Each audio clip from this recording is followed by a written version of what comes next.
హైదరాబాద్లో 28,000 అక్రమ కట్టడాలున్నాయి. వాటన్నిటినీ నిర్దాక్షిణ్యంగా కూల్చివేస్తాం, వరదల నుంచి నగరానికి విముక్తి కల్పిస్తాం అని బీఆర్ఎస్ హయాంలో 2016లోనే కేసీఆర్ ప్రకటించారు. ఇప్పుడు బీఆర్ఎస్ పాలసీని కాంగ్రెస్ నేతృత్వంలోని రేవంత్ సర్కార్ కొనసాగిస్తుంటే కూల్చివేతలు సమంజసం కాదంటూ బీఆర్ఎస్ తొందివాదన చేస్తుందని కాంగ్రెస్ ఆగ్రహం వ్యక్తం చేస్తోంది. మొదట్లో హైడ్రాను స్వాగతించలేక వ్యతిరేకించలేక పాలిటిక్స్ చేసిన బీఆర్ఎస్ ఇటీవలి కూల్చివేతలు కాస్త వివాదాస్పదం కావడంతో రాజకీయం చేసేందుకు ఇదొక మంచి అవకాశం అనుకున్నారో ఏమో. హైడ్రాపై పోరుబాట పడతామని కొత్త పల్లవందుకున్నారు. గతంలోనే మూసీని సుందరీకరిస్తామని కేసీఆర్ హామీ ఇచ్చినా ఎలాంటి ముందడుగు పడలేదు. ఇప్పుడు రేవంత్ సర్కార్ మూసీ సుందరీకరణ ప్రయత్నాలు మొదలుపెట్టింది.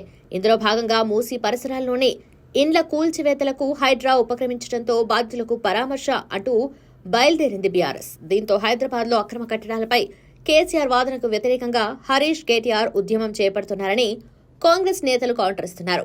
గతంలో కేసీఆర్ మాట్లాడిన వీడియో ఇప్పుడు ఆ పార్టీ నేతలు చేసిన వ్యాఖ్యలను సోషల్ మీడియాలో వైరల్ చేస్తూ కేసీఆర్ కు కేటీఆర్ హరీష్ రావు కౌంటర్ అంటూ కాంగ్రెస్ శ్రేణులు వైరల్ చేస్తున్నాయి.